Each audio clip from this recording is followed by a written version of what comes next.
ሰላም ወገኖች፣ ይህ ወርድ ሚዲያ ነው። የእግዚአብሔርን ቃል የምናጠናበት ሚዲያ ነው።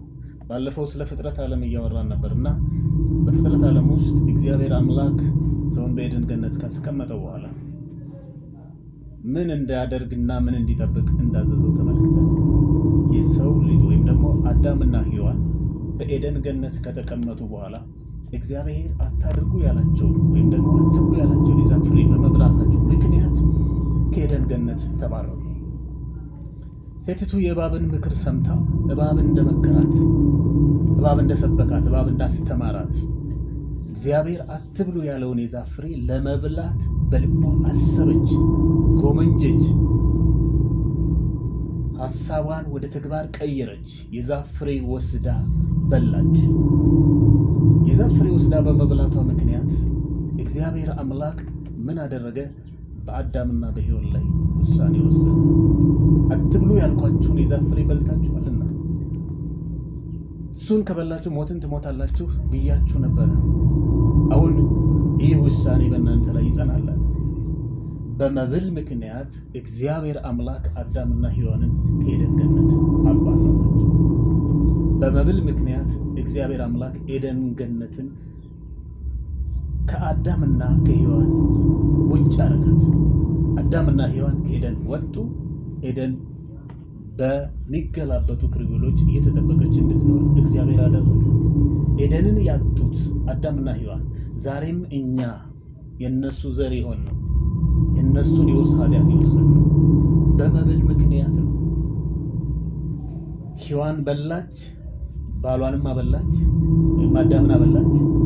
በመብል ምክንያት እግዚአብሔር ውሳኔውን ወሰነ። ከኤደን ገነት በመብል ምክንያት እንድንወጣ አደረገ።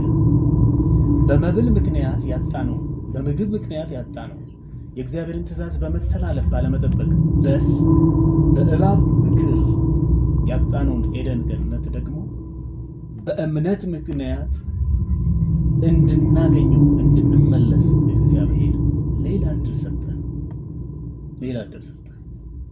በዮሐንስ ወንጌል ምዕራፍ 3 ቁጥር 16 ላይ እግዚአብሔር እንዲሁ ዓለሙን ወዷልና ይላል።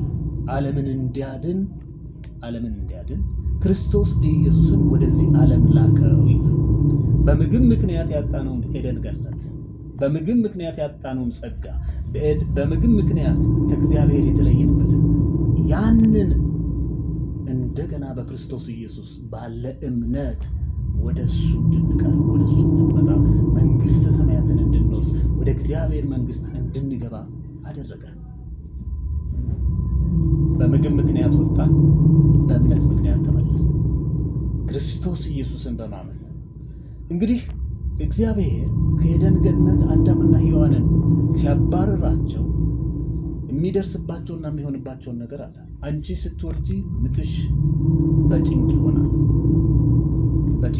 ትጨነቂያለሽ፣ ትቸገሪያለሽ፣ ትታመማለሽ። ፍላጎትሽ ወደ ባልሽ ይሆናል፣ ባልሽ ገዥሽ ይሆናል አላት። አዳምን ደግሞ አንተ ያዘዝኩን ትእዛዝ አላከበርክምና አልፈጸምክምና ምድር ካንተ የተነሳ የተረገመች ትሆናለች። ምድር እሾክና አሜከላ ታበቅላለች። በድካም ትኖራለህ፣ በወዝ በጥረት በላብህ ትበላለህ። ዕድሜህን ሙሉ በጥረት ትኖራለህ። አፈር ነህና ወደ አፈር ትመለሳለህ አለ። ሞትም በዚሁ ጊዜ ተወሰነብን። አፈር ነን፣ ወደ አፈር እንድንመለስ እንድንሞት የተወሰነው ኤደን ገነት ውስጥ አዳምና ሔዋን የታዘዙትን ሳይፈጽሙ ያልታዘዙትን ወይም ደግሞ አታድርጉ ያሉትን የተባሉትን በማድረግ አትብሉ የተባለውን የዛፍ ፍሬ በመብላታቸው ምክንያት ሞት በሰው ልጅ ላይ ተወሰነ። አፈር ነህና ወደ አፈር ትመለሳለህ የተባለው በእኛ ላይ ተፈጸመ። ወደዚህ ምድር ተጣለን። እግዚአብሔር የረገማትን ምድር እንደገና ይችን እግዚአብሔር የረገማትን ምድር በክርስቶስ ኢየሱስ በኩል ሊታረቃት ወደደና በክርስቶስ ኢየሱስ በኩል ለእኛም እምነት ሰጠን። ምንም ምግብ በመብላት ወይም ደግሞ ፍሬን በመብላት በምግብ ምክንያት ያጣናትን ኤደን ገነትን በክርስቶስ ኢየሱስ ባለ እምነት መንግስተ ሰማያት እንድንገባ እግዚአብሔር ሁለተኛ እድል ሰጠን። በአዳም ምክንያት ወጣን፣ በክርስቶስ ኢየሱስ ምክንያት ተመልሰን ገባን። ሁለተኛው እድል ነው። ሶስተኛ እድል ግን የለም ከዚህ በኋላ። ሶስተኛ እድል፣ አራተኛ እድል እግዚአብሔር የሚሰጥበት ምክንያት የለውም። ጨርሷል። የመጨረሻውን ያለውን ውሳኔ ሰጥቷል። ሰው በክርስቶስ ኢየሱስ አምኖ ለአንዴና ለመጨረሻ ይድናል። ሰው ክርስቶስ ኢየሱስን ካላመነ ሌላ አማራጭ መንገድ የለውም። የአዲስ ኪዳን የመጨረሻው ክርስቶስ ኢየሱስ ብቻ ነው የመዳኛው መንገድ። ስለዚህ በእምነት ወደ ክርስቶስ ብንመጣ በክርስቶስ ኢየሱስ በኩል ወደ ተዘጋጀልን የእግዚአብሔር መንግስት እንገባለን። ባንመጣ ከክርስቶስ ኢየሱስ መንግስት ከእግዚአብሔር መንግስት እንቀራለን። ከዚህ አሰረኛና መከረኛ ዓለም ልናመልጥ የምንችለው በክርስቶስ ኢየሱስ ስንሆን ነው። በክርስቶስ ኢየሱስ ስንሆን ይችን ዓለም የተረገመችውን ዓለም እንባርካለን፣ እናለመልማለን።